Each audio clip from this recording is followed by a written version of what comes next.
Qual era o símbolo dela? Será que eles usavam uma cruz? Será que a cruz era o símbolo?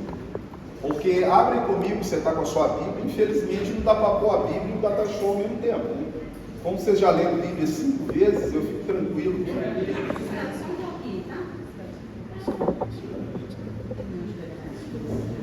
Pode ter que esperar? Aí já até esqueci o que eu ia falar, tirou minha atenção. Mandei abrir a porta. Perdi o que eu ia falar, você tirou a atenção. O símbolo da igreja do... Gálatas 3,13.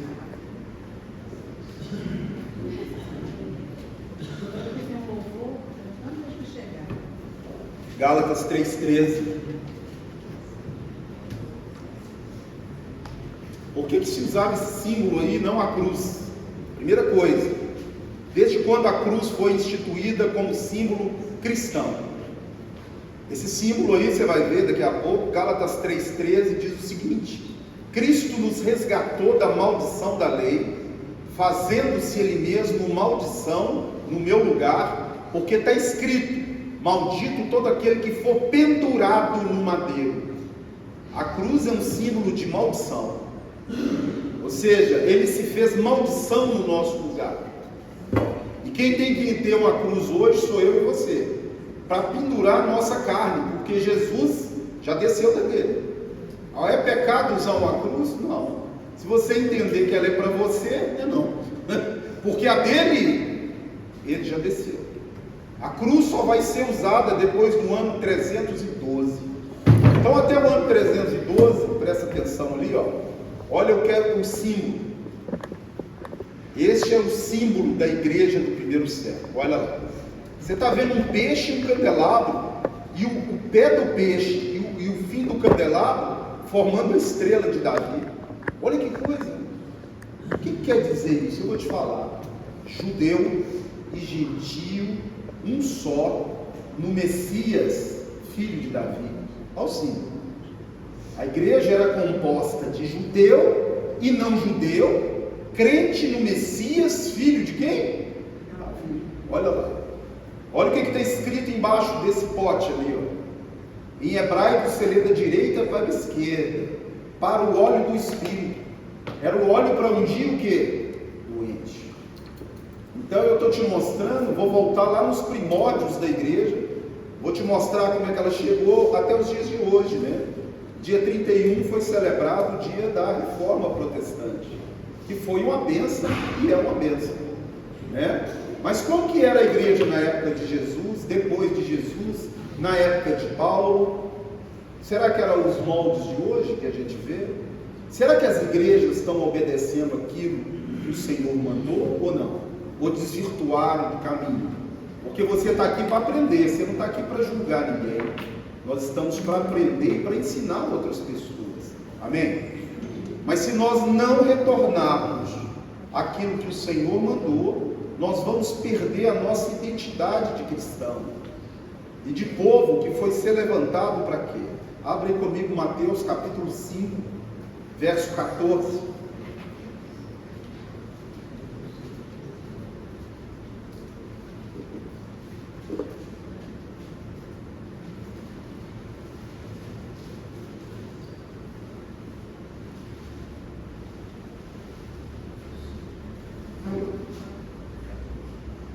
Vós sois a luz do mundo.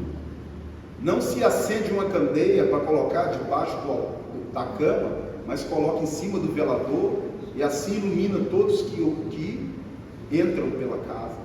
Vós sois o sal da terra. Se o sal vier a ser sem sabor, para nada mais ele presta, a não ser para ser pisado pelos homens. E ele fala: assim brilhe também a vossa luz diante dos homens, para que vejam as suas boas obras e louvem ao vosso Pai que está nos céus. Então a igreja ela foi levantada para ser luz e ser sal. A luz, será que está acesa hoje? Porque se as trevas estão aumentando, significa que a luz está diminuindo. E por que o sal só serve para ser pisado? Na época de Jesus, neva, né? Jerusalém costuma nevar no fim do ano. E o templo de Herodes era liso, escorregadio, e para tirar a neve eles jogavam sal. E aquele sal que era usado para derreter a neve, ele só prestava para ser o quê? Pisado. Não servia mais para a comida. E nós, como sal, nós temos que dar sede nas pessoas de conhecer a palavra. Nós estamos conservando o mundo. O dia que a igreja for tirada, o juízo de Deus vem na terra. O fogo dele vem. Então nós temos que continuar dando sede e conservando o mundo de pé. Você vai ver que Ló, Sodoma e Gomorra, Deus só destruiu Sodoma depois que Ló saiu com a família dele. Aí veio o fogo do céu. E o dia que a igreja for arrebatada, vem o dia do Senhor, que é o dia de grande juízo. Então isso aí é o símbolo. Nós temos o candelabro e o peixe, e 98% dos cristãos não se sabe porque usa o peixe. E nós vamos aprender também o que significa o peixe, por que ele é um símbolo cristão. Você está vendo aí também agora um outro, esse aí é do ano 250 depois de Cristo, né? Essa é uma estela funerária, foi colocada no túmulo de um cristão, né? E ela tem uma inscrição grega que diz Jesus Cristo, Filho de Deus Salvador, datada do início do século III. É uma das primeiras inscrições cristãs conhecidas. Aliás, século III, ano 300. Lembrando que no ano 312, o Império Romano vai virar cristão. De mentirinha, mas vai. E aí vai ser instituída a cruz como símbolo. Surge o catolicismo romano, tá? Que é o Império Romano dito como cristão. Mas quando que começou essa história de Deus com o homem? Por que Deus precisa da igreja? Por que Deus precisa de você? Por que Deus te criou? O que Ele quer com a igreja? O que é a igreja dele? Nós temos que voltar em Gênesis para entender. Ali os peixinhos, ó. Eu circulei os peixinhos, então você vê, daqui a pouco você vai saber o que é o peixe.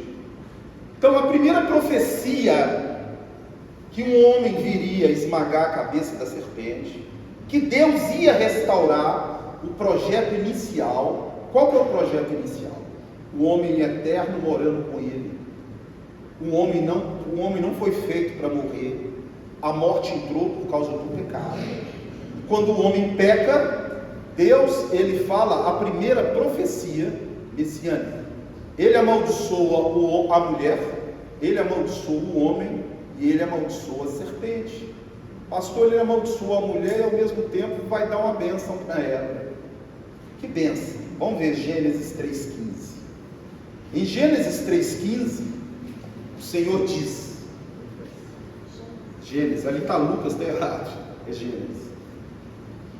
Gênesis 3,15. Porém inimizade, está falando com a serpente, entre ti e a mulher, entre o seu descendente e o descendente dela, tu lhe ferirá a cabeça, e este te ferirá o calcanhar. A mulher ia dar à luz com dores, mas é dela que vem o Salvador. Amém? É de uma mulher. O que é isso? O diabo usou uma mulher, Deus também vai usar uma mulher. Só que é o único animal que dá à luz com dores. Estou falando animal que Deus fez, estou falando galinha de granja não. Você pegar um gnu, uma girafa, um leão, ele dá luz sem sentir nenhuma dor, né? A mulher não, ela dá luz com dores, porque Deus falou isso.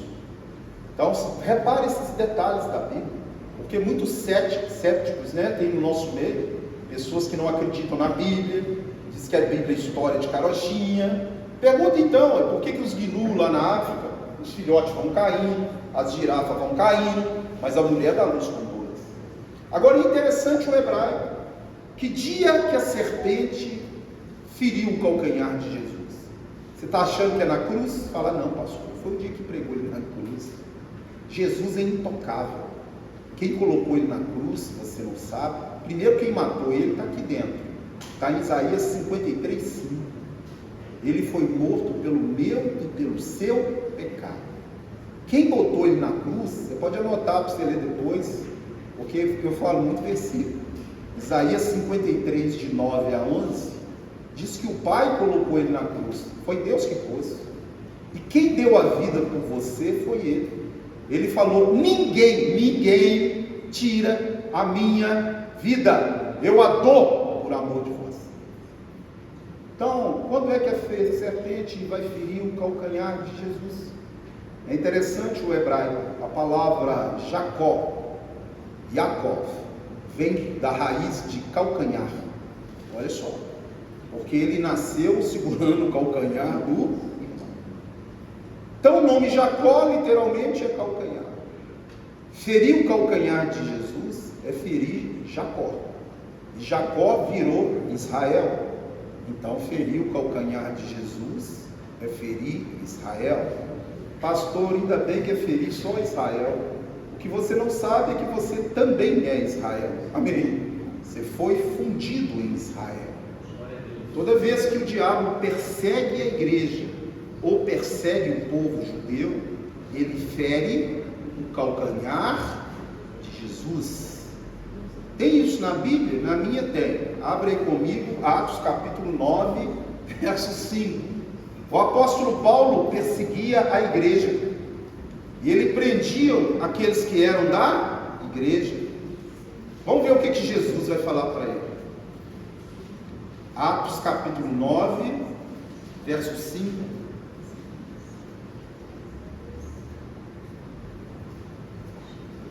Você quer que eu deixe vocês lerem ou deixe eu mesmo ler? Deixa eu mesmo ler. Atos 9, 5. Lembrando, Paulo está perseguindo a igreja. Então, perseguir o calcanhar de Jesus é perseguir você. Ele perguntou: quem és tu, Senhor? A resposta foi: eu sou Jesus, a quem tu persegues. Ele está perseguindo Jesus? Ele está perseguindo a igreja. E a igreja é o corpo de quem? Quando diz que o cabeça da serpente vai ferir o calcanhar de Jesus, é o anticristo perseguir a igreja, fora um monte de anticristo menores que já existiram. Nero, o próprio catolicismo romano matou milhões de cristãos verdadeiros. Hitler e companhia são protótipos daquele que há de vir, que vai ferir o calcanhar de quem? A grande tribulação. Vai ferir o calcanhar de quem? De Jesus. Então Paulo perseguia Jesus. E qualquer um que persegue você, fala, persegue a quem? Jesus. Você não é o corpo dele? Abre aí Apocalipse capítulo 13, verso 5. Vamos ver ferindo o calcanhar de Jesus.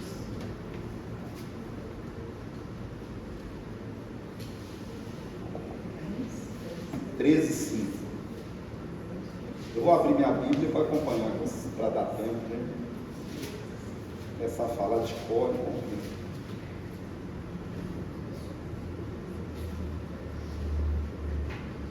Foi-lhe dada uma boca que proferia arrogância e blasfêmia, e autoridade para agir 42 meses. 42 meses são 3 anos e meio, tá? E abriu a boca em blasfêmia contra Deus para lhe difamar o nome e difamar o tabernáculo, a saber, os que habitam no céu. Quem é que habita no céu? Fala para o irmão, você cidadão do céu, está perseguindo aqueles que habitam aonde? No céu. Nós habitamos no céu, nós somos peregrinos e forasteiros aqui nessa terra. Então ele está perseguindo aqueles que habitam no céu. Abre comigo Mateus 10, 22. Está dando para levar o ritmo aí? Como é que é? Mateus 10, 22. Você sabe o que Nero fez em Roma? Nero botou fogo em Roma e falou que foi os cristãos. Foram eles que seguiram e mataram o cristão a tonelada. Agora leia aí o que vai acontecer nesses finais de tempo, aí, no final dos tempos. Olha aí: e sereis odiados de todos por causa do meu nome. Aquele, porém, que perseverar até o fim, esse será salvo. Então quem falou que você não vai passar pela grande tribulação mentiu para você, tá? Pastor, eu estou com medo. Medo de quê? Você tem o Espírito Santo? Se você tem, não precisa ter medo não. Se você não tem, pode ter. Você tem o Espírito Santo, você tem medo de quê? Você não morre mais? Ou morre? Você passa, amém? Pensa nisso hoje. Veja se você está no caminho estreito e apertado, porque a igreja do Senhor, o caminho é estreito e é apertado. Abra aí Mateus 7,13.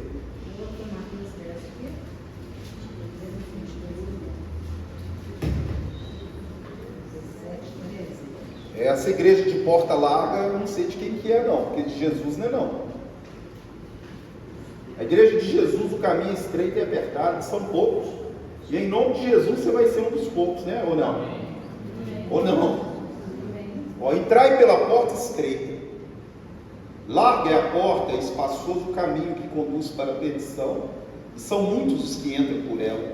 Porque estreita é a porta e apertado o caminho que conduz para a vida. São poucos os que acertam com ela. Ele está mandando agora você tomar cautela de uma coisa: acautelai-vos dos falsos profetas, que vos apresentam disfarçados em ovelhas, mas por dentro são lobos devoradores. Um guia cego leva as ovelhas todinha para o abismo, tá? Não adianta você falar, nós vamos empurrando, é assim mesmo. Isso aí é o modernismo, glória a Deus, a igreja já está adaptando no mundo. Guia cego vai te levar para o meio do abismo. A igreja de Deus nunca foi a maioria, nunca foi. E nem vai ser, são poucos, acabou de falar. Em nome de Jesus você vai ser um dos poucos, amém? Você não pode se deixar ser enganado mais pelos falsos profetas. O que você está vendo ali é o início do patriarca do povo judeu. Será que ele é patriarca só do povo judeu? O nome dele era Abrão. Abrão significa pai, Abba. Quem conhece a palavra Abba? Abba é pai em aramaico, que é o siríaco. E Av é pai em hebraico. Abba e Av. Então quando fala Abraão, é diferente de Abrão. Abrão é pai exaltado. Abraão é pai de nações, ou pai de multidões. Olha ali na tela da onde esse homem saiu, Ur dos Caldeus, para ir para esse lugar aqui, ó, a terra de Canaã. Por que dá essa volta? Essa volta é chamada crescente fértil. É um lugar que tem água. Se ele viesse por aqui, aqui é deserto, ó, morre, aqui morre. Então ele tem que fazer esse percurso, né? Então por que Deus chamou esse homem? Primeiro, o menor povo da terra é o povo de Abraão, chamado de hebreu. Hebreu é descendente de Éber. Éber é descendente de Sem. Sem deu origem ao povo semita. Sem é um dos filhos de Noé. Então Noé teve Sem, Cã e Jafé. De Sem vem Éber. De Éber vem Abraão e Naor. Então vem Abraão e Naor. Então Deus chama ele. Abre aí Gênesis 12. Fala, pastor, até agora eu não tenho nada com isso, com Abraão, nem nada. Se você não tiver nada com Abraão, nem salvo você está. Você vai ter que aceitar Jesus hoje, para você ter alguma coisa com ele. Tem mesmo, pastor? Eu falei que no meu corpo glorificado, meu nariz vai ser maior, esse meio judeu, né? Mas calma, é parecido com Abraão, não, com Jesus, né? Jesus é o leão da tribo de Judá. Abre aí. Disse o Senhor a Abraão: sai da tua terra, da tua parentela, da casa do teu pai, olha lá em Ur dos Caldeus, ó, e vai para a terra que eu te mostrarei. Engrandecerei o teu nome e te abençoarei. Se tu uma bênção, então eu te abençoarei, e em ti, nele, serão benditas todas as famílias da terra. Esse cara está morto, eu fui lá no túmulo dele em Hebron. Diz que está lá o túmulo dele, lá, dele, de Isaac, aí de Jacó, está tudo lá em Hebron. Como é que esse cara pode me abençoar se ele morreu? Ele não pode me abençoar, mas a semente dele pode. Sabe quem é a semente dele? Fala, Jesus de Nazaré é a semente dele. Está falando, o seu descendente, que é aquele lá da mulher de Gênesis, todas as famílias podem ser o quê? Abençoadas. Você vai ver a cautela que o escritor Mateus teve ao escrever o Evangelho de Mateus. Vamos ver como é que ele começa o Evangelho de Mateus. Abre aí Mateus capítulo 1, verso 1.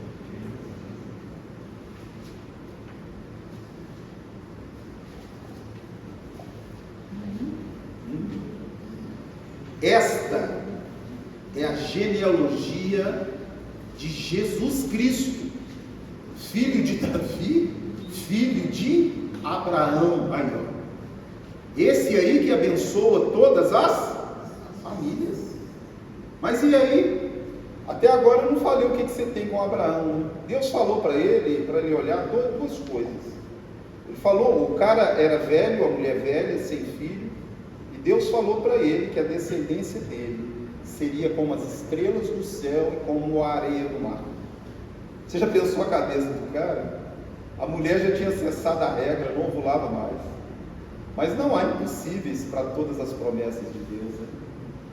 E aí Abraão vai ter um filho com a Sara e um com Agar. E a promessa vem para o filho de Sara, né? Agora, o que tem que haver a estrela do céu e a areia do mar com você e comigo? E o que tem que ter Abraão comigo e com você? Vamos ver o apóstolo Paulo no livro de Gálatas. Abre aí Gálatas, capítulo 3, verso 29. Abraão é o pai, não é só do povo judeu, não. Ele é o pai da igreja também. Abre aí, ó. E se sois de Cristo, quem é de Cristo aqui? Você é de Cristo? Sois descendência de quem? E herdeiro conforme a? Herdeiro do Messias, herdeiro da vida eterna. Amém? Herdeiro da salvação. Porque você agora é descendência de quem? Abraão. Você é a estrela do céu que ele pôde ver, mas não pôde tocar. E os judeus são a areia do mar. Se você pegar um semita, um judeu, um árabe, é descendência física de quem? De Abraão. E você é a descendência espiritual. Amém? Duas descendências saíram dele. A física e a espiritual. Até aí está tranquilo? Sim ou não? Então Abraão começa uma história em Abraão. Que fala, ó, Abraão, você vai ser o cara do qual, da sua linhagem, vai vir o Messias, Cristo, o Salvador. Vamos continuar. E aí Abraão vai ter Isaac vai ter aí. A primeira coisa, o império da época de Abraão é o Egito, tá? O Egito conquista a Etiópia e o Egito passa a ser o faraó, senhor de duas terras, do norte e do sul da África. Você conhece a história de Abraão descendo até o Egito, mentindo lá, falando que a mulher dele é irmã dele? Você já conhece a história, né? Estou colocando para você saber que esse é o primeiro império. E por que Deus escolheu Abraão e o seu povo? Que eles são sensacionais? Pastor, deve ser porque esse povo é demais, né? É pelo mesmo motivo que ele me escolheu e você. Que nós éramos os piores. Falou, vou chamar esse pior aqui, que eu vou fazer dele uma bênção. Amém? Deus chama as coisas loucas do mundo para envergonhar as sábias. Abre aí Deuteronômio. Não acho que ele te escolheu para ser sensacional, não, tá? Tinha muitas pessoas melhores do que eu e você, mas ele resolveu escolher o improvável. Abre aí Deuteronômio 7, 6 e 7. Vamos, por que Deus escolheu esse povo aí? Abraão e a sua descendência. É um povo nômade, primeiro, ó, nômade, sem pátria, sem rei, igual cigano, itinerante, não mora em lugar nenhum, não tem terra. Vamos ver. Deuteronômio 7, 6 e 7. Porque tu és povo santo ao Senhor seu Deus. Não vos escolheu o Senhor. Aqui, ó. Porque tu és povo santo ao Senhor teu Deus. O Senhor teu Deus te escolheu para que ele fosse o seu povo próprio de todos os povos que há sobre a terra. Não vos teve o Senhor afeição, nem vos escolheu porque fostes mais numerosos do que qualquer povo, pois eres o que? Fala, os menores. Porque nesse povo Deus mostra a glória dele até hoje. Olha o Israel na guerra. Você já viu o tamanho do Estado de Israel? é menor do que o estado de Sergipe. Você já viu o tamanho do Irã? O Irã é do tamanho do Amazonas e o Pará junto. Israel encara o Irã, encara o Líbano, encara a Síria, encara o Egito, tudo uma vez. Como é que pode? Lá dentro de Israel são 9 milhões de judeus. O Irã tem 150 milhões de pessoas. Mas Israel vai lá e encara eles. Por quê? Ninguém extermina esse povo do mapa. Porque eles são testemunha do Deus que você serve. Amém? A existência, só deles existirem, é um testemunho que Deus existe. Eu estou falando de um povo, quando você pisar em Jerusalém, você vai pisar numa cidade de 5.000 anos. Quando você pisar em Jericó, você pisa numa cidade de 7.000 anos. O Brasil tem 500 e poucos anos. Dá para comparar? A história daquele povo com a nossa. Compara, você pisar num lugar de 5.000 anos. Então, Deus tem alguma coisa com aquele povo ali naquele lugar. Tem. Abre o Salmo 132, 13. Por amor a esse aí, ó, a Abraão, Deus tem uma história com eles e com você, tá?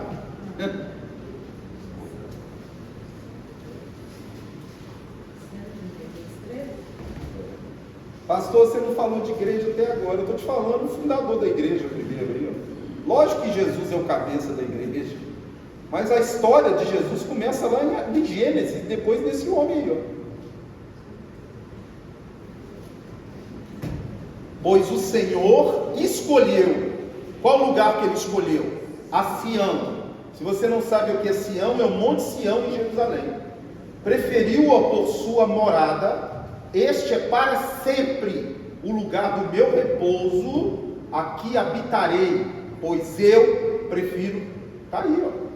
Quem escolheu aquele lugar, quem escolheu aquele povo, foi Deus. Pelo menos é o que a minha Bíblia diz, sim ou não? Então vamos continuar. Então aí, ó, você está vendo o primeiro império, e Deus olhou para esse velhinho aí, ó, sem filho, e fez uma profecia. Falou: Abraão, deixa eu te falar, tem uma coisa para te falar. Falou: é mesmo? É. Vou botar você para dormir, para você não ter um derrame nem um infarto. A sua descendência será escravizada numa terra estranha durante 400 anos, mas eu vou lá libertar eles. Olha só, olha como é que Deus conhece o futuro. Esse Deus que falou o futuro do Abraão conhece os fios da sua cabeça, sabia? Sabia que os fios da sua cabeça estão contados? E os seus dias também? Então ele falou: ó, Abraão, eu fico imaginando a cabeça do Abraão, como é que é? Nem filho eu tenho. Estou falando que a minha descendência vai ser escrava 400 anos e o Senhor vai lá libertar eles. Se você quiser anotar onde está em Gênesis 15, depois você lê em casa Gênesis 15 inteiro. E ali ele vai fazer uma aliança completamente estranha para você, tá? Porque para Abraão não era uma aliança estranha, não. Ele manda Abraão partir os animais no meio, 3 animais, e depois ele põe o Abraão para dormir, fala esse pesadelo para ele, e depois passa um fogo no meio desses animais partidos. Que louco que é esse? Aí quando Abraão acorda, fala assim: ó, você está vendo essa terra aí, eu vou dar para você e a sua descendência. Abraão surtou, falou: o que é isso que ele está falando? Se você não sabe que tipo de aliança que é essa, é quando alguém queria fazer algum contrato, eles partiam um animal no meio, e os dois contratantes passavam de mão dada no meio, e o povo estava de testemunha lá vendo. Quem rompesse o contrato seria partido igual o animal. Olha só, viu? Olha como é que era a coisa. Essa era a assinatura do. Qual que era a assinatura do contrato? Se você romper a aliança, você vai ser partido. Interessante que ele não deixou Abraão passar, não. Ele passou sozinho. Deus passou sozinho o fogo. Por quê? Deus é tão misericordioso, né? Ele sabia que essa descendência de Abraão aqui não ia cumprir a aliança, não ia quebrar. Ele falou: eu vou morrer no lugar dos descendentes de Abraão. Olha só, eu vou passar sozinho, para não picar Abraão no meio, nem esse povo todo aqui, eu vou enviar o meu filho para ser picado no lugar deles. Então ele passa sozinho. Por isso Jesus vem na descendência de Abraão, para pagar a conta dos descendentes de Abraão, que somos nós. Entenderam ou não? Sim ou não? Sim. Quem tinha que ser partido no meio é Abraão e a sua descendência. Como ele não passou no meio dos animais porque Deus não deixou, Deus assume a responsabilidade do pecado de Abraão e dos seus descendentes nele. Como Deus não morre, ele tem que mandar o filho dele para morrer no nosso lugar, dos descendentes de Abraão.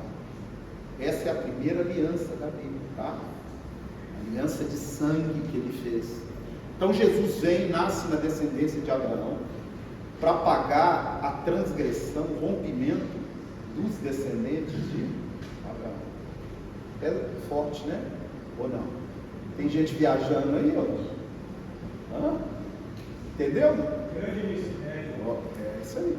Então Jesus foi partido no seu lugar, e obrigatoriamente ele tinha que vir na descendência de Abraão, para pagar os pecados dos descendentes de Abraão. Beleza, aí o Egito.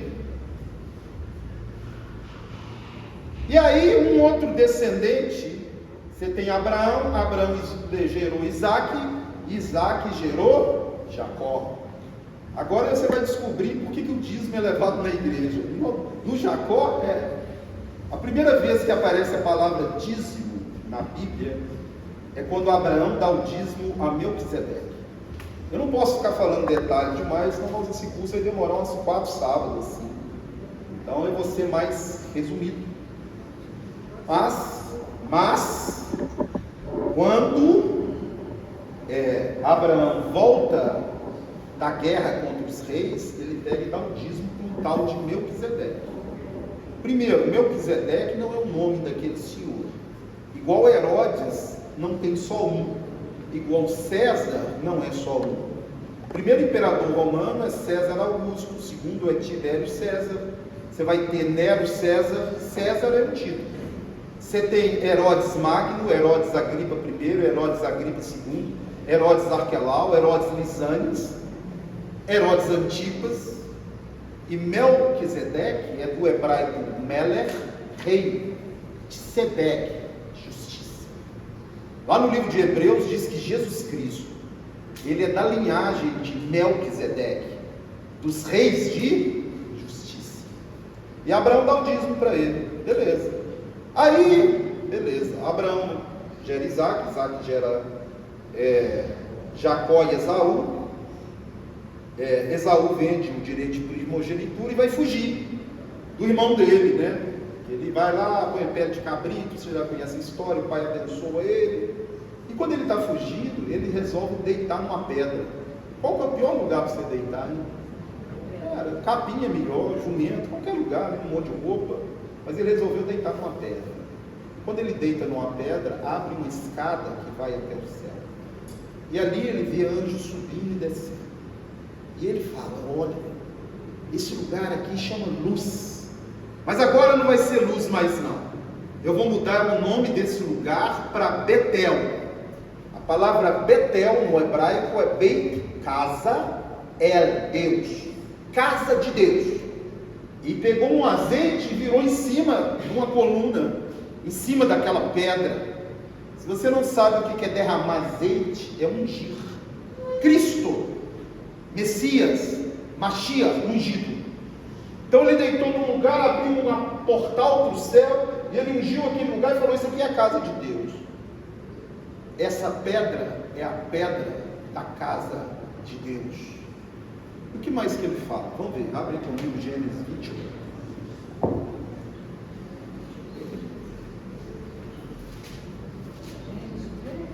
Gênesis capítulo 28, verso 18.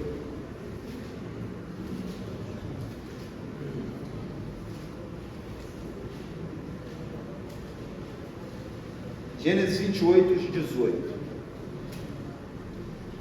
Tendo se levantado Jacó cedo de madrugada, tomou a pedra que havia posto por travesseiro e a erigiu em coluna, sobre cujo topo entornou azeite. E ao lugar que outrora se chamava Luz, deu o nome de Betel. Fez também Jacó um voto, presta atenção no voto dele. Fez Jacó também um voto dizendo: se Deus for comigo e me guardar nessa jornada que empreender, e me der pão para comer e roupa para que vista, de maneira que eu volte em paz para a casa do meu pai, então o Senhor será o meu Deus, e a pedra que erigi por coluna será a casa de quem? De Deus. E tudo quanto me concederes, certamente eu darei o quê? Dízimo. Ele agora lançou o costume de levar o dízimo na casa de quem? De Deus. O que ele pediu em troca, hein? Pastor, é o Jeová Jireh. Mentira para você. Não existe letra J no hebraico. Não existe nem o Jeová e nem o Jireh. E muito menos ele é o Deus do dinheiro, tá? Viu? Só para te acordar os olhos aqui. A palavra Jireh no hebraico é Ire. É o Deus que vê e provê a sua necessidade. É diferente. Necessidade aqui, sabe o que é? Comida e roupa. Está vendo aqui ou não? Jesus mandou você olhar os pássaros e os lírios. O que Deus nunca vai deixar faltar para você? Fala, comida e roupa.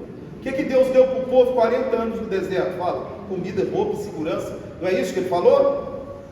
Então sai da primeira lorota que estão te falando, que Jesus é uma fonte de riqueza aqui nessa terra para você. Se você for rico aqui, ótimo, você dá para você abençoar muita gente. Mas não vem para a igreja pedir dinheiro, não. Não seja tolo. Peça a salvação dos seus parentes. Peça a salvação do seu povo. Porque Deus não vai deixar faltar nada para você. Amém? Está aqui falando. Então, beleza. E aí, que pedra que é essa? Que coluna que é essa? E o que isso tem a ver com Jesus? A casa de Deus, Jesus, a pedra. Abre aí Atos 4:11.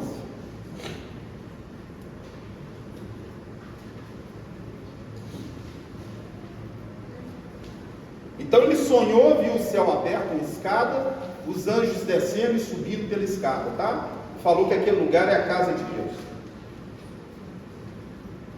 Esse Jesus é pedra rejeitada por vós os construtores, o qual se transformou a pedra angular. É interessante o hebraico tem um trocadilho muito legal com a Bíblia, porque a palavra rocha no hebraico é cabeça. É líder, sabia? Chefe. Esse Jesus é a pedra, fala, é o líder, é o chefe. Amém? É o dono. Então faz o trocadilho com a palavra rocha, né? Rejeitada por vós os construtores, que se transformou na pedra angular. Depois nós vamos falar mais da pedra angular. E tem agora duas teologias sobre esse lugar. Um diz que esse lugar é exatamente o platô do templo, onde tem uma mesquita chamada Domo da Rocha. Quem já ouviu falar? Depois você entra na internet e põe, eu quero ver dentro da mesquita. Você vai ver uma rocha. Sabe que rocha que é essa? Essa rocha que ele deitou e abriu a escada. E é onde foi construído o templo. A casa de quem? De Deus. Outros dizem que essa rocha, esse lugar é onde Abraão ofereceu Isaac em sacrifício. Eu não acho que é ali que Abraão ofereceu Isaac. Eu acho que Abraão ofereceu Isaac onde é o monte do Gólgota, porque foi lá que Deus proveu o cordeiro, sim ou não? Jesus morreu crucificado aonde? No Gólgota.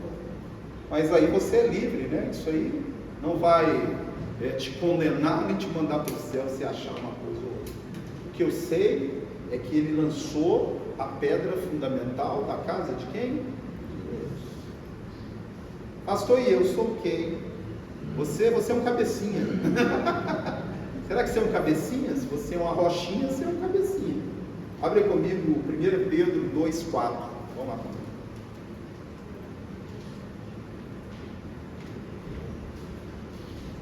Eu nem entrei na igreja, que você conhece ainda. Eu estou mostrando a origem, tá?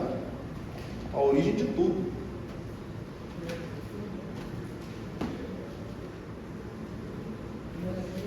Capítulo 2, verso 4.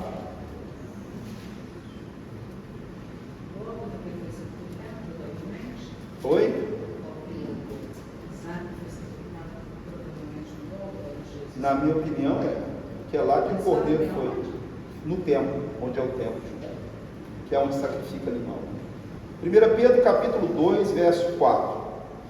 Chegando-vos para ele a pedra que vive, rejeitada sim pelos homens, mas para com Deus eleita e preciosa.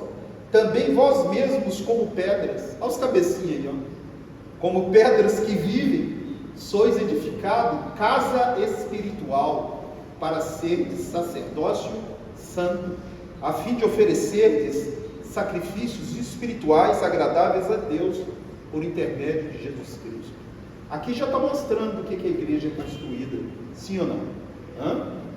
Quem que é o dono da igreja? Fala, o cabeção, Jesus. E você é o que? Cabecinha. Ele está construindo uma igreja, não é isso aqui não, é essa aqui. A igreja é de pedra viva, não é de pedra morta, é de pedra o quê?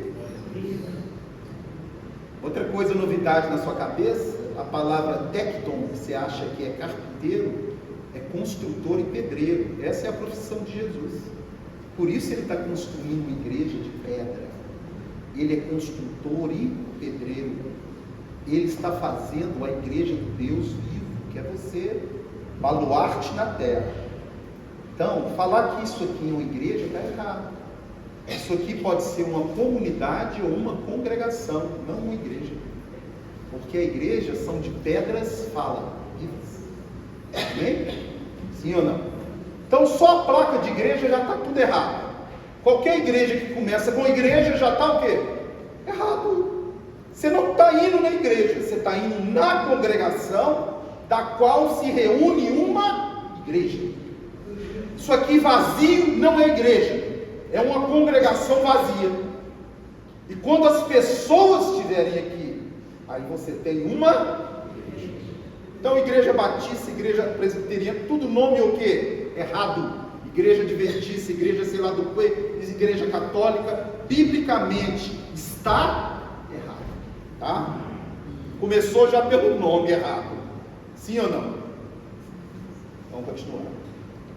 Nós vamos ver mais para frente, quando chegar lá na igreja, a origem da palavra igreja. Você vai ver que é kahal e eclésia, que é congregação. Porque a igreja são pessoas. E aí, de Jacó vem as 12 tribos de Israel, né? Você sabe disso. Errou de novo, não vem dele, misericórdia. Eu aprendi até hoje que as 12 tribos de Israel vêm de Jacó. Vem não. 10 filhos de Jacó e 2 de José. Ouviu ou não? As 12 tribos de Israel são os 10 filhos de Jacó e os 2 de José. Beleza? O que você está vendo ali é arqueologia. Isso aí foi encontrado no túmulo de um capataz lá do Egito. Você está vendo ali, isso aí é da época de José. Presta atenção aqui. Os egípcios são esses aqui. Esse aqui mais escuro aqui é egípcio. Porque o faraó, quando ele foi para a Etiópia também, começou a ter faraó negro, tá? Porque a rainha da Etiópia, a rainha, por exemplo, Sabá é negra, etíope. Então, quando o faraó dominou a Etiópia, começou a casar com mulheres etíopes. Então, você tem egípcio marronzado e negro, tá? Agora, você não tem egípcio de barba. Sabe quem são esses aqui de barba? Esse é o povo de Jacó no Egito. Povo de José. Aqui, Isso aqui comprova quando eles passaram pelo Egito.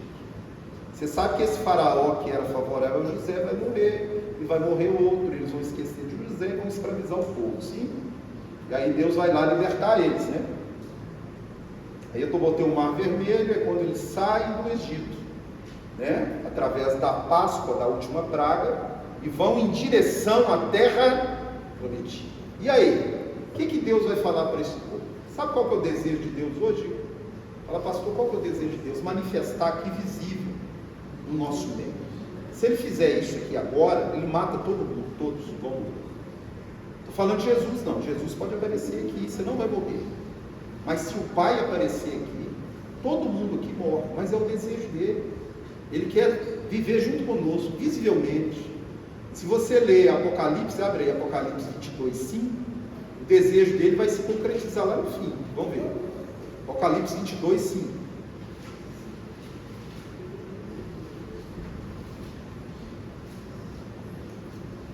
Está dando para levar aí?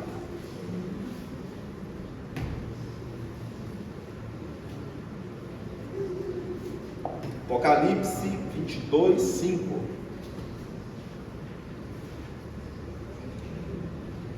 Então já não haverá noite, nem precisam eles. A desculpa é o 4, tá? Contemplarão a sua face. Que vai ver a face de quem? Do Pai. Já não haverá noite, nem precisam eles de luz de candeia. Na sua fronte está o nome dele. Então já não haverá noite, nem precisam eles de luz de candeia, nem luz do sol, porque o Senhor Deus brilhará sobre eles e reinarão pelos séculos dos séculos. Vamos voltar lá no Gênesis. O Gênesis só tinha tarde e manhã, não tinha noite. Aqui no Apocalipse voltou a ter só tarde e manhã e não tem noite. Lá no Gênesis tem a árvore da vida.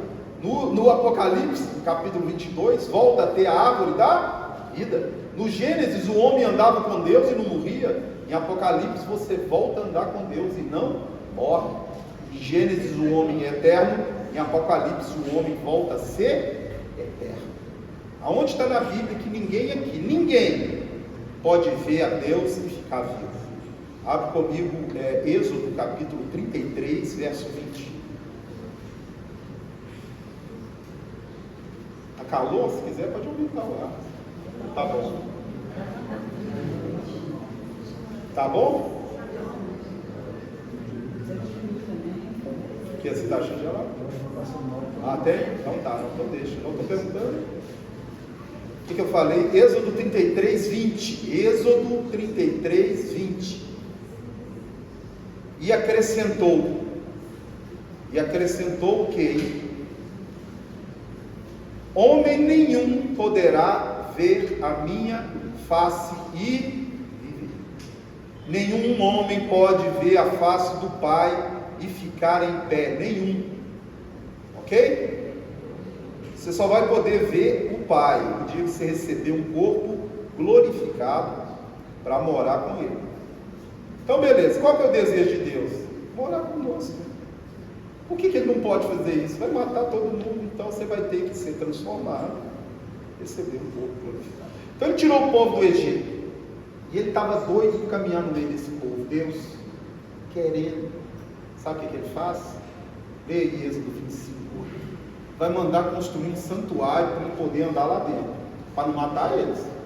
Falou, vocês vão fazer um santuário, que aí eu vou caminhar com vocês sem matar vocês. Então ele falou, constrói esse santuário.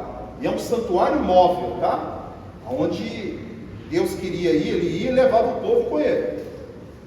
Então olha que interessante essa imagem, para a gente aprender muita coisa. Então Êxodo 25, 8 fala assim: e me farão um santuário, para que eu possa habitar no meio deles, conforme um modelo que eu vou mostrar para eles. Então, um santuário conforme um modelo. Agora, o que você está vendo aqui? Olha que interessante. Quem é o centro desse povo aqui? Fala, Deus é o centro. Deus é o centro. Quem está em volta aqui? A família dos que serviam no santuário, os levitas. Quem está na porta do santuário? Moisés, Arão e os seus filhos. E aqui, 3 tribos aqui, 3 aqui, 3 aqui e 3 aqui. Qual que é o centro? Fala, Deus é o centro. Quem é a porta? Judá aqui. Por isso que Jesus fala que Ele é o quê? A porta. Ele é a porta aqui, Judá é a porta de entrada. A tribo de Judá comanda 3, e Ele é o cabeça da porta. O que mostra isso? A igreja tirou Cristo do centro. Presta atenção. Colocou o homem aqui, Já não é Cristo, já não é Deus. Sabe o que mais a gente aprende aqui? Que quando Deus, a nuvem em fogo, manifestava a presença de Deus. E quando a nuvem andava, todo mundo andava. Quando a nuvem parava, todo mundo parava. E quem é o centro? Deus. A igreja não funciona assim mais. Como é que a igreja deve andar, hein? Abre aí Romanos 8, 14. Ali quem guiava eles era a nuvem e era o fogo.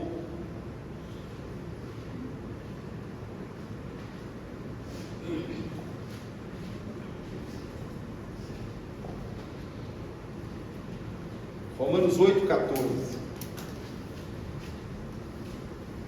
Eles só acampavam assim. Sabe o que mostra isso também? Organização. Maldito é o homem que faz a obra de Deus relaxadamente. Está vendo? Deus é organizado. Só acampava desse jeito. Levantou, montava tudo desse jeito. O inimigo olhava aqui e falou: nós somos lascados. Olha lá. Olha como é que eles andam. Tudo num só corpo. Ó, junto. Porque todos os que são guiados pelo Espírito de Deus, esses são os filhos de Deus. Você sabe por que a igreja hoje tem louvor de 2 horas e piadista gospel contando piada com o nome de Jesus? Conta caso, culto e etc. Porque não tem o Espírito mais. É o Espírito que convence o homem do pecado, da justiça e do juízo. E se ele for embora, eu vou ter que colocar show para você. Vou ter que botar luz, boate, o que mais for para te agradar, né? Porque senão você vai embora, porque o Espírito não está. Quando o Espírito de Deus está no lugar, tem mudança de vida, tem salvação, tem restauração, tem cura, porque Deus é vida e é vida em abundância. Não tem lorota, não tem mentira, não tem intriga, não tem fofoca, não tem charopada, tem palavra, tem mudança de vida para valer, tem cristão genuíno, né? Então você está vendo aí, ó, nós temos que aprender com Israel. Quem é o centro da igreja? Fala, Deus. Quem é o dono da igreja? Jesus. Você está vendo alguma placa aqui, ministério do pastor fulano? Não tem não. Porque a igreja não é de pastor nenhum não, a igreja é de Jesus. Amém? Todo mundo que está aqui é servo. E quem dirigir alguma coisa é servo dobrado, só isso. Só isso que você é. O que você é aqui? Eu sou um presbítero, então você serve dobrado. Você que é presbítero, não, tudo bem. Você serve, então, dobrado. Não é mandar, não, é servir. Vamos continuar. E aí, ó, isso aí é o reino de Davi. Aí eles vão tomar posse na terra prometida, ok? E lá eles vão pedir um rei. Não vão querer Deus como rei, e vão pedir um rei. E aí vai vir Davi. Primeiro vem Saul, depois vem Davi, depois vem Salomão. Salomão vai aprontar com força. Salomão vai construir o templo. E é interessante o lugar onde ele constrói o templo. É o mesmo lugar onde Jacó deitou, e o mesmo lugar, ou o mesmo lugar onde Abraão ofereceu seu filho, depende da sua linha, onde Abraão ofereceu o filho. Ali, no lugar onde vai ser construído o templo, Davi vai comprar os 600 ciclos de ouro na mão de um jebuseu. Se você quiser ir nesse lugar, é onde está aquela mesquita, tá? Aquele platô foi comprado pelo rei Davi para construir a casa de Deus. Pode anotar para você ler em casa, isso está em 1 Crônicas 21 e 22. Só que Deus vai falar para ele: você não vai construir casa para mim, porque você é um homem de sangue, o seu filho vai. Isso é uma profecia dupla, que o filho dele, Salomão, vai construir, e o descendente dele, Jesus, também. Amém? Dupla. E aí Salomão constrói esse templo que você está vendo aí, ó. Uma obra suntuosíssima, no mesmo lugar. Aí interessante, se você for em Israel, você pede para ir debaixo, na terra. Tem uma entrada lateral esquerda, que você entra por baixo daquele platô, daquele lugar, e lá embaixo você vai ver as colunas do templo de Salomão, restante dele, que ali foi sendo soterrado. Então você vê o alicerce desse templo embaixo do outro templo que foi destruído, que é o templo de Herodes. Isso é impressionante, você vê ali, ó, isso aí. E aí esse homem, ele vai construir o templo, ó, o tabernáculo que estava no deserto. Vou voltar um pouco atrás. Vai ser colocado em Siló. Isso aí é a história de Samuel, tá? De Siló, Davi vai levar a arca para Jerusalém. Salomão vai construir o templo. Estou voltando um pouco atrás, só para vocês saberem como é que sumiu o tabernáculo no deserto, ele foi transformado. E ali em Jerusalém, quando Salomão constrói o templo, ele fala algo interessante. Abre aí 1 Reis, capítulo 8, verso 31. Até aí, o único lugar de se adorar a Deus vai ser no templo. Quando Salomão inaugura esse templo, ele fala assim: toda oração e súplica que todo o seu povo de Israel fizer nessa casa, nesse templo, ou em direção a essa casa, ouve tu dos céus, atende, escuta a voz do teu povo, nessa casa, ou voltado ao rumo dessa casa. Quem já leu a história de Daniel? Daniel orava 3 vezes voltado para casa. E os judeus hoje voltam também, oram voltado para Jerusalém por causa dessa profecia. Se você já viu aqui nos muros da lamentação, para eles o lugar de orar é ali, que é o que restou da casa, entendeu? Então, entende o muro das lamentações? Eles estão de preto porque é luto, porque não tem um lugar de orar quem? A Deus. Eles estão lamentando, estão lamentando a ausência do lugar de adorar e de orar quem? A Deus. Aí eu te pergunto, por que você não ora virado para lá e nem lá se está mandando você fazer? Vamos saber por que você não faz isso. Porque eles fazem isso. Por causa disso que você acabou de ver. O que vai acontecer agora? Salomão, ele é um cara assim, sei lá, viu? Arrumou 1000 mulheres, 1000. Misericórdia. O cara arrumou 1000 mulheres. Abre aí 1 Reis 11:1. Ele construiu esse templo, fez tudo que era para ser certo, mas 1 Reis capítulo 11, verso 1.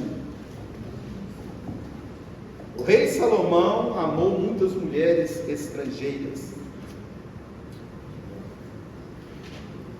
1 Reis capítulo 11, verso 1. Ora, além da filha de Faraó, amou Salomão muitas mulheres estrangeiras, moabitas, amonitas, edonitas, sidônias, etéias, mulheres das nações, de qual havia o Senhor dito aos filhos de Israel: não casem com elas, nem casem elas conosco, pois vos perverteriam o coração para seguir os seus deuses. A essa se apegou Salomão pelo amor. Tinha 700 mulheres princesas e 300 concubinas. O cara não é fácil não. Esse é fera mesmo. E essas mulheres vão fazer ele construir altares em Jerusalém aos deuses dela. Salomão vai sacrificar filho a Moloque, ao deus abominável de Moabe, Moloque, Quemos. E aí vai acender a ira de Deus. Vê aí o verso 4. Olha, 5. 11:5. Salomão seguiu Astarote, deusa dos Sidônios, Milcom, abominação dos Amonitas. Assim fez Salomão, que era mau perante o Senhor, e não perseverou em seguir o Senhor como Davi seu pai. Nesse tempo edificou Salomão o santuário a Quemos, abominação de Moabe, sobre o monte fronteiriço a Jerusalém, e a Moloque, abominação dos filhos de Amon. Então, surtou da cabeça. E Deus falou para ele: deixa eu te falar, eu não vou fazer o que eu tenho que fazer com você por amor de Davi. Não vou tirar o reino da sua mão, mas vou tirar do seu filho. Salomão contaminou Israel inteiro com idolatria, com amor ao dinheiro, podre de rico e idolatria. Isso trouxe a ira de Deus. Parou de amparar pobre, viúva, necessitado. E agora o reino vai ser dividido. O reino vai ser dividido entre o reino do norte, chamado Israel, capital Samaria, e o reino do sul, chamado Judá, capital Jerusalém. 10 tribos do norte e 2 do sul. Sabe o que eles vão fazer? Idolatria, feitiçaria, abominação a Deus. E Deus vai mandar esse império aí, porque Deus, abre aí comigo, Hebreus 12:6. Hebreus 12:6. É demais o que? Versículo demais? Tá rápido demais? Você está anotando? Reino do norte, Israel, capital Samaria. Reino do sul, Judá, capital Jerusalém. O que eu falei, meu filho? Hebreus 12:6. Quando qualquer povo de Deus estiver saindo do caminho, sabe o que ele faz?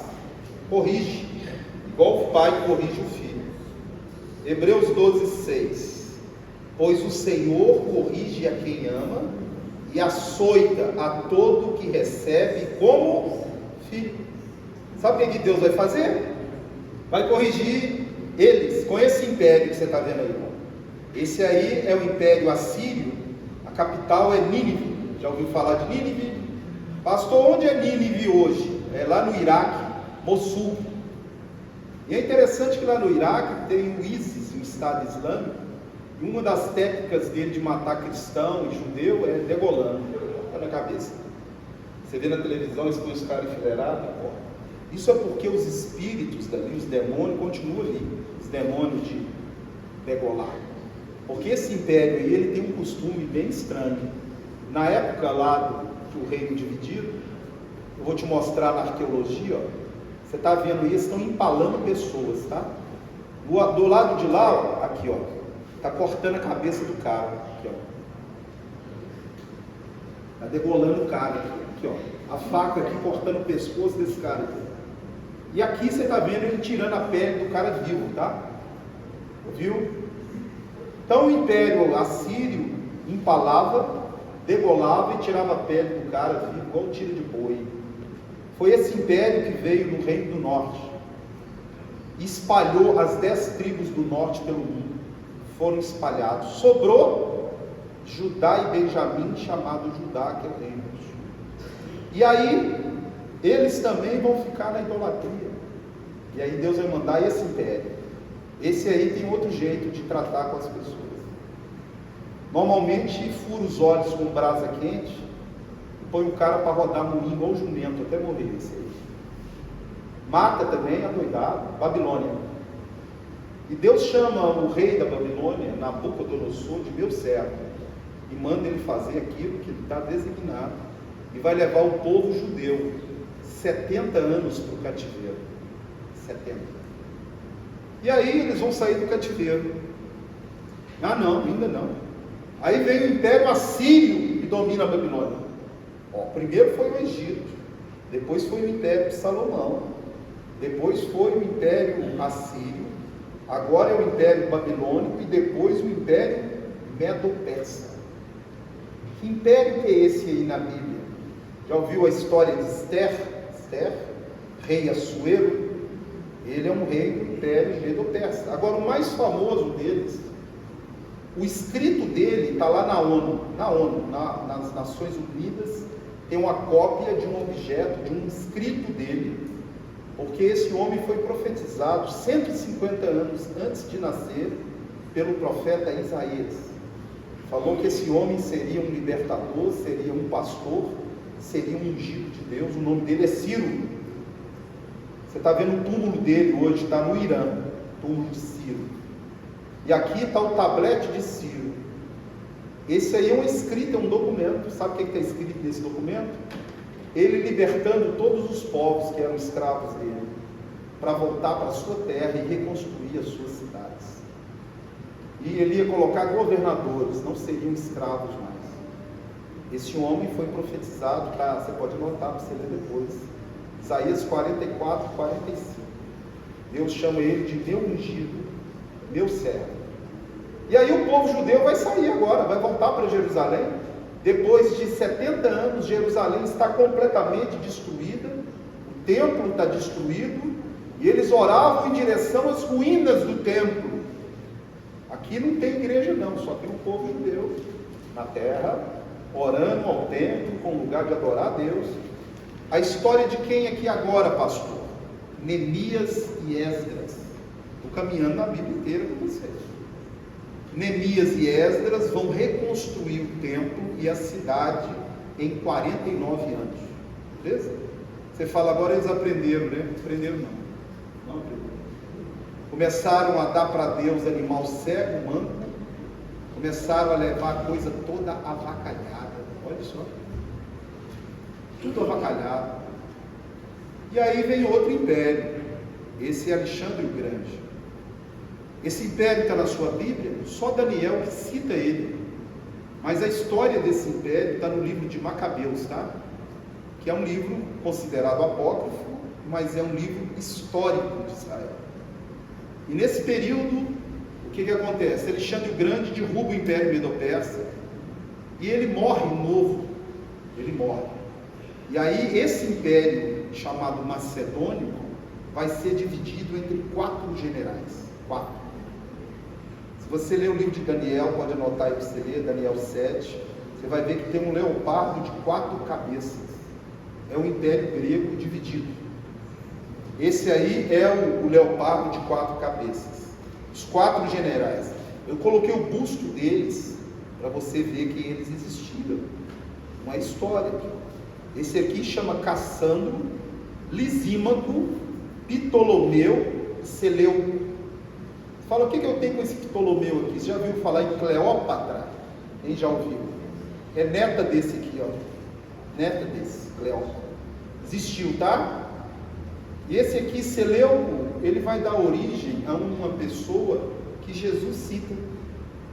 Vamos ver o descendente desse aqui, ó. Você está vendo aqui o império dele? Ó? Os 2 maiores impérios é os Seleucidas e os Ptolomeus.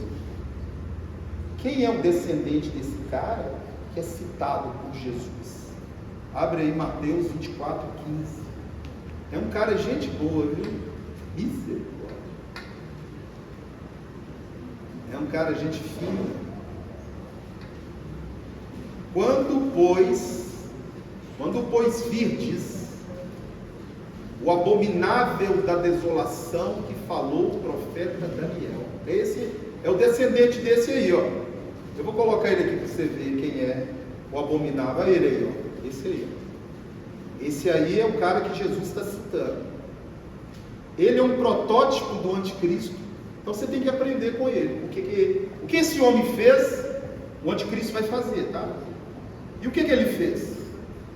Ele chegou em Jerusalém no templo e falou, ó, a partir de hoje, presta atenção, a partir de hoje quem é Deus aqui sou eu. Aliás, eu sou filho desse que eu vou pôr aqui. E botou a imagem de Zeus lá dentro do santuário judaico. Falou que ele é Deus. E falou para os judeus, vocês são obrigados a me adorar como Deus. E quem não adorar, vai morrer.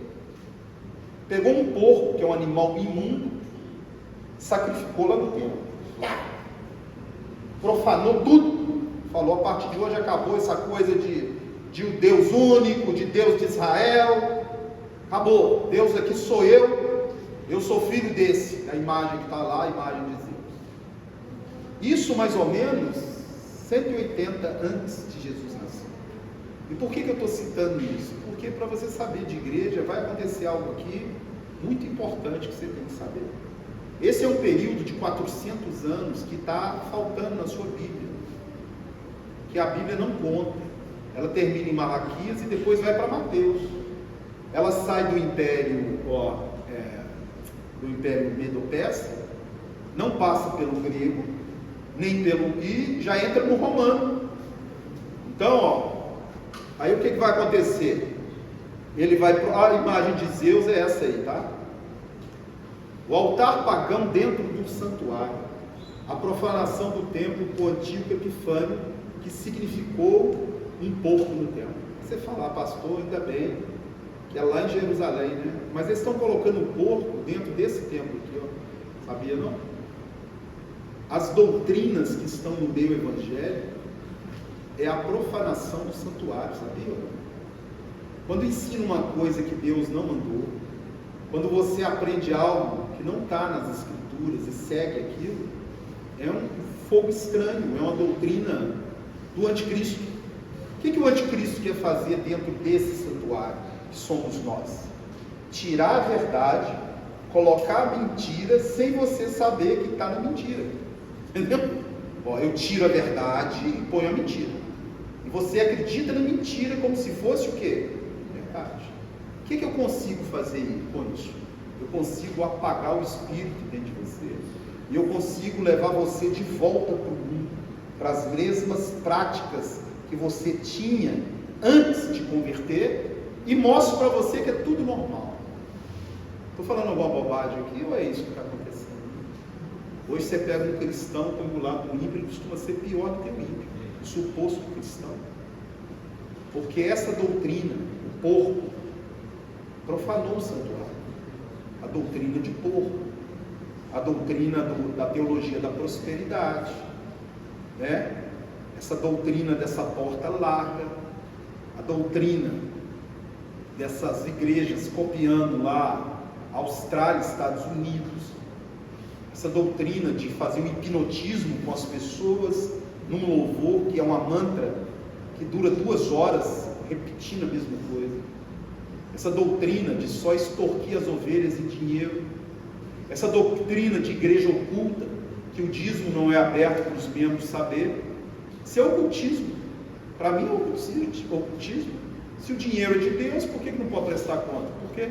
Por que não pode? O que tem que ser oculto dentro da igreja? Nada tem que ser o quê? Oculto. Deus é luz e nele não há trevas. Então cuidado com o porco dentro da igreja, porque o anticristo está sacrificando os porcos, né? E aí vem isso aí, ó. Isso aí agora é a história dos macabeus. É real a história. Não quer dizer que a doutrina do livro é verdadeira, mas a história é. Sabe o que vai acontecer? O imperador chegou lá, sacrificou o porco, falou: o negócio aqui, eu sou Deus. Tinha uns judeus lá, barra pesada, falou: aqui não, você não vai cantar de galo aqui não.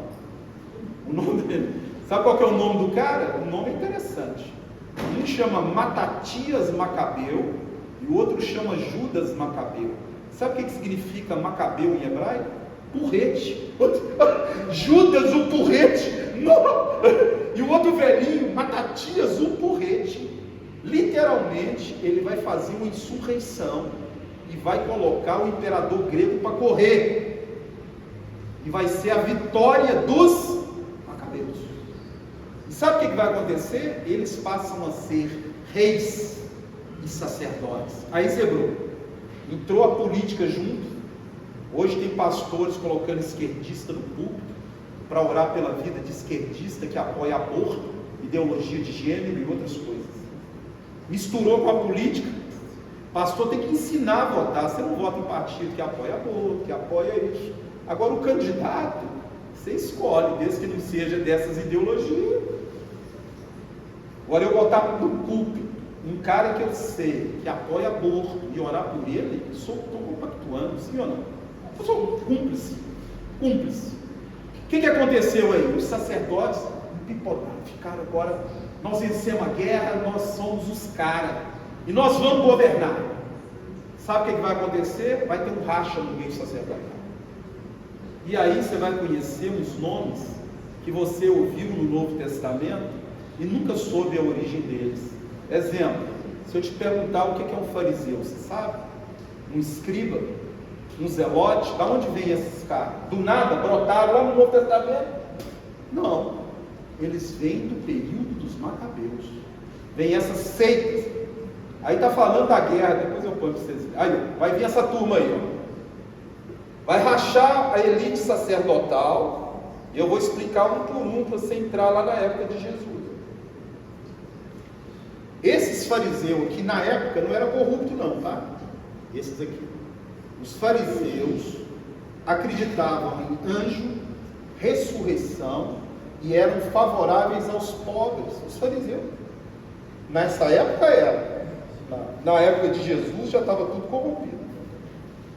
Os saduceus que saíram desse racha não acreditam em anjo, não acreditam em ressurreição, não acreditam no Messias. E era da turma da grana, saduceu. Os escribas são descendentes de Esdras, o escriba, o sacerdote.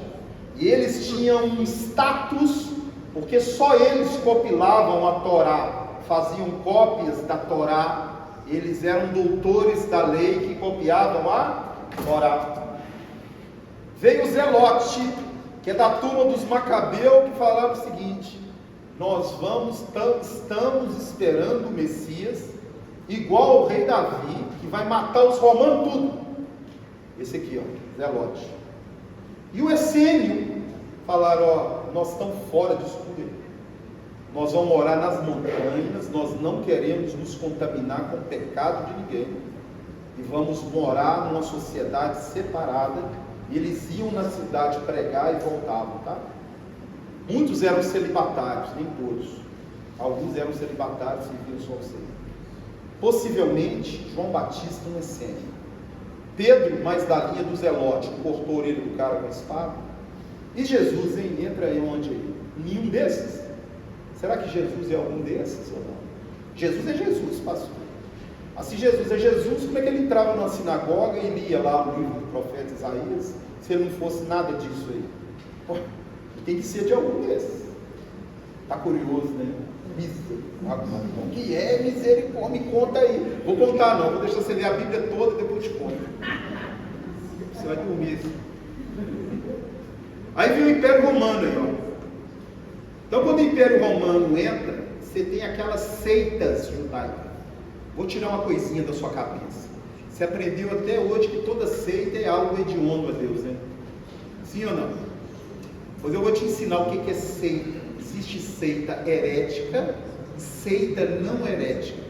Seita é aquilo que não é a religião básica. Vou te dar um exemplo. O Islã. A religião base é Islã. Do Islã eu tenho quais seitas? Xiita, Sunita, ISIS. 3. Todas seitas do Islã. Judaísmo. Olha, eu tenho o judaísmo tradicional, o ortodoxo, o messiânico. E de dentro do judaísmo saiu o catolicismo romano. E de dentro do catolicismo romano saiu a igreja evangélica. E de dentro da igreja evangélica saiu pentecostal, neopentecostal, tradicional. Então, a igreja evangélica é uma seita do catolicismo romano. O catolicismo romano é uma seita do judaísmo. Está ouvindo ou não? E aí? E aí, na época de Jesus, eu tinha a seita dos fariseus, dos zelotes, dos essênios. E qual que era a seita do Paulo? Tem pastor aí que aceita, é seita cheque, seita cartão de crédito, seita ouro, seita carne, seita pix. Essa é a seita. Mas a seita do apóstolo Paulo e dos cristãos, qual é? Cristianismo, não existe essa palavra na Bíblia não, tá? Cristianismo é uma palavra católico-romana. Existe a palavra cristão. Então, você vai descobrir hoje qual seita você é. Misericórdia. Eu nem sabia que eu sou uma seita, ser uma seita, mas não é uma seita herética. Abre comigo o livro de Atos, vamos ver de que seita você é.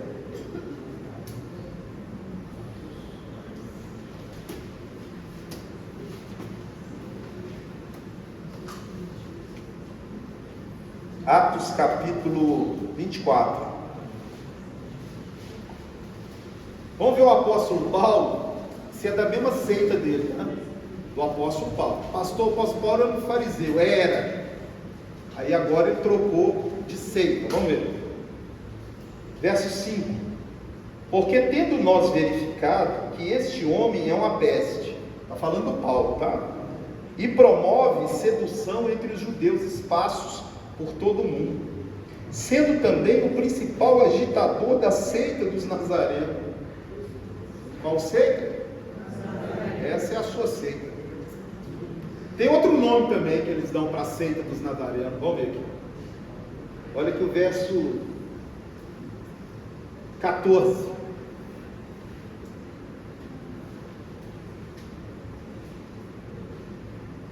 Porém, confesso-te, isso é Paulo defendendo ele, que segundo o caminho a que chamam seita, assim eu sirvo ao Deus de nossos pais. Segundo o caminho, sabe qual era o outro nome? Seita dos nazarenos ou os do caminho. Olha só, o cristão era chamado os do caminho por quê? Aqui na terra. Eu sou o quê? Seguidor de Jesus era chamado os do caminho. Esse aí é da seita dos do caminho, é da seita dos nazarenos, que é de Jesus de Nazaré. Então, a nomenclatura foi mudada daquilo que era o original no primeiro século. Mas vamos continuar. Aí vem o Império Romano, né? E aí vem quem? Jesus. E o que Jesus veio fazer?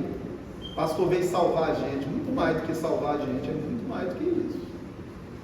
Jesus, ele veio implantar o reino de Deus na terra. Aqui, ó, quando João Batista falou: arrependei-vos, pois o reino de Deus está próximo. O caso é que ele não implantou o reino de Deus de visível aparência. E ele implantou o reino de Deus dentro de você. Ele veio, implantou o reino dentro de nós. E ele vai instituir a congregação, a igreja.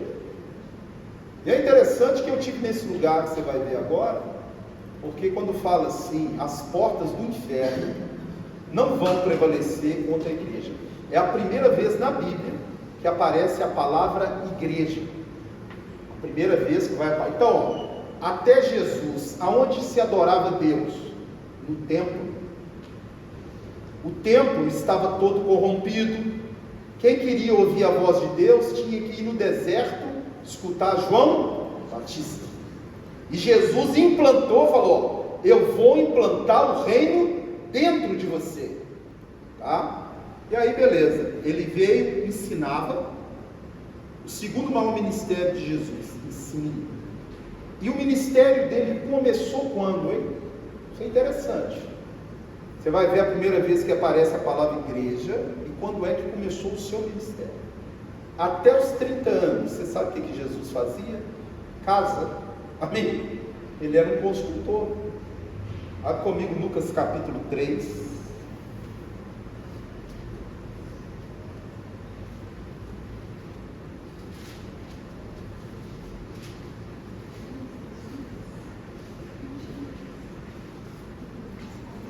Capítulo 3, verso 21.